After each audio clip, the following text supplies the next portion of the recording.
Thinking of buying your first home? Well, I want you to avoid these critical mistakes that can turn your dream home into a financial nightmare. What's up, guys? Anthony Esposito with eXp Realty, your local real estate expert right here in the Cleveland, Ohio area.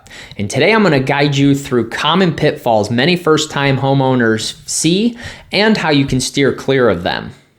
And whether you're actively searching for your first home or you're just starting the home buying process, this video is packed with essential advice that'll save you from costly errors. If you get anything from these tips, be sure to smash the like button. It's greatly appreciated. Subscribe for more insightful real estate tips and turn notifications on so you don't miss any of my future videos. So let's dive right into these 7 mistakes that first-time home buyers make and how you can avoid them.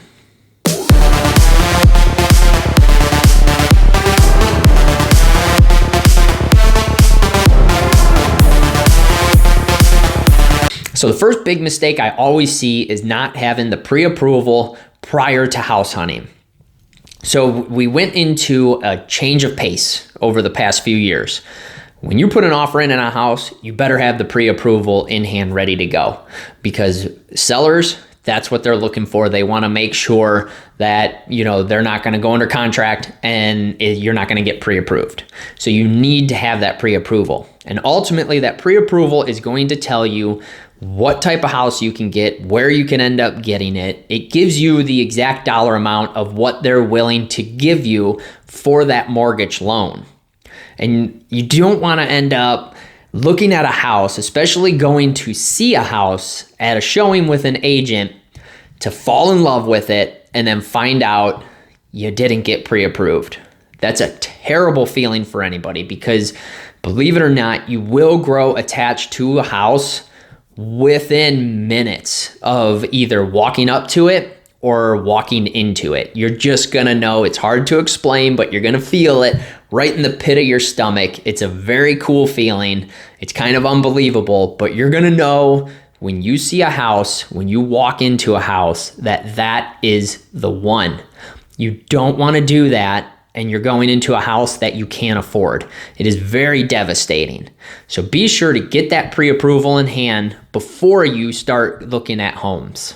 The number 2 mistake that I see is not shopping around for that pre-approval with different mortgage companies. So you end up, it's just like with a real estate agent. You may not feel or trust or vibe with that one particular person. So you want to shop around, especially with mortgage companies, because every mortgage company is completely different from the other.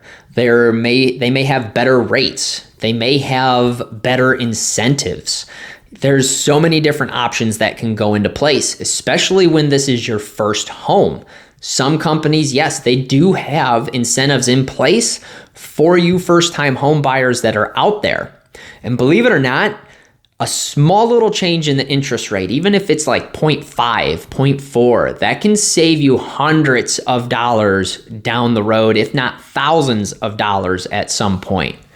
So you definitely want to shop around. I advise always at least talking to 3 different mortgage officers and find out what they're going to, 1, give you for a mortgage, 2, what is the closing cost going to be at that amount, 3, what's your interest rate? You don't want to worry too much on interest rate, but if you can get a better one, that's great. And 4, what incentives are they going to give you? Because again, every single company is completely different. Some may have a better program at the time than the others. So do not limit yourself to just one mortgage lender. Do your shopping. And the bonus is, after your credit's pulled from the first one for that pre-approval, you get 45 days where your credit can be pulled as much as you want. It will not affect you. And with a mortgage, it's a soft pull. It's not a hard pull. So it doesn't even affect your credit score all that much. Number 3 on the list is going to be ignoring the total house cost. I'm not talking just the cost of the house. I'm talking you got to factor in property taxes. You have to factor in homeowner's insurance. You need to factor in, is there an HOA or is there not an HOA? And is that on a monthly basis Or is that a yearly basis? That's an added cost to you. You also need to factor in maintenance cost on a house because it does cost money to own a house. If your furnace goes out, for instance, you have to come up with that money to fix that furnace. If your roof starts leaking, well, you gotta come up with money to fix the roof. There's added cost to it. And then you gotta factor in, it's not like a rental property. You're gonna pay all the utilities. You're gonna have all those added costs to it. Now, granted, you can look at rent and it may seem like, oh, well, I'm getting all this stuff. It's much cheaper. You're paying for somebody else's mortgage when you rent. Whereas owning a home, yes, there's added cost of maintenance and property taxes and things of that sort. However, it is an investment. You're always going to end up gaining equity every single year. And fortunately, over the next 5 years, we're projected nationally to increase 5%. So if you buy now, you're only going to end up having that extra money in your pocket come 2028, 2029. Next on the list is going to be understanding the importance of a good location. The saying goes, location, location, location. There's reasons behind that. You got to factor in your property value, which is going to affect your property taxes. It's going to affect your resale value with it when you go to sell again, because honestly, this is your first home. The chances of this being a forever home are slim to none. You're going to end up moving down the road, especially if you have no kids and you plan on having a family. Chances are you're going to grow out of that house. I personally have grown out of my house and I have 2,100 square feet and 3 little ones were out of space. So think about that just when you're purchasing your first home. It's more than likely not going to be a forever home. So you want to factor in that resale value. And then, again, kids. You want to pay attention to the school districts. What's the schools like with the public school system if that's what you're going to? Of course, every parent wants to have a great education for their kid. So pay attention to what school district the house is located in, because that may determine whether or not you send them to a public school or like a private school, if those are choices for you. Or if you're straight public school, be sure to do your research on the public school system. And you also want to think about the safety. What's the crime rate like? Even if you don't have kids, that's going to determine, your resale value, your property value of how things are. And then the one that's usually forgotten, what do you like to do for hobbies?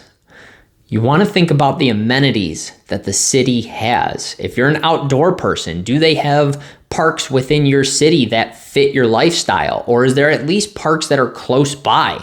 What's the nightlife like if you're going to end up, going out for a night on the town? Is there something nearby if there isn't anything in your city? Restaurants, like sit-down restaurants. What type of restaurants can you go to? Is there, fine dining, or is it like bar and grill type scene? That all plays a factor. Do your homework, find the right neighborhood, find the right school system, pick the location that best suits you. And before we get into the last 3, be sure to drop a comment down below. Let me know if you're a first-time home buyer. Let me know of maybe some of the struggles that you faced during it. And also, if you got anything out of the video so far, you guessed it, click that like button. So the next one on the list is going to be skipping a home inspection. And this one drives me nuts because I have 15 years in construction with experience. And I can tell you right now, even on new builds, home inspection every single time. It's going to only cover you for future cost. They will find everything, even on new builds. And with new builds, I've seen inspectors where they don't even get out of their car and they would hand us, personally, I've been handed the green sticker without the inspector getting out of a car. It's ridiculous. Have a personal home inspector come in, do what they are paid to do. They are going to find everything. You're going to get a well laid out document, multiple pages of something that's wrong with that house. And they will summarize what really needs to be fixed up front. It's only going to save you in the long run. And certain loans, they require a general home inspection like FHA. You have to have one done. And there's reasons, because they're trying to cover you. because it's your first home. You may not have all the funds in the world to replace every little thing. So get those home inspections. Next on the list is not considering future needs. For instance, you're a young couple or you're single. You eventually are going to get married at some point if that is in your, book of life. When are you going to have kids? Do you have enough space for kids? Is there a yard for the kids to play in? This is all stuff that you have to consider, because right now it's right around an average of 10 years that you're going to be in a home. So you have to look long term. What is your job right now? Is it something that's a career and you're going to stay, or are you going to change careers at some point or get into one?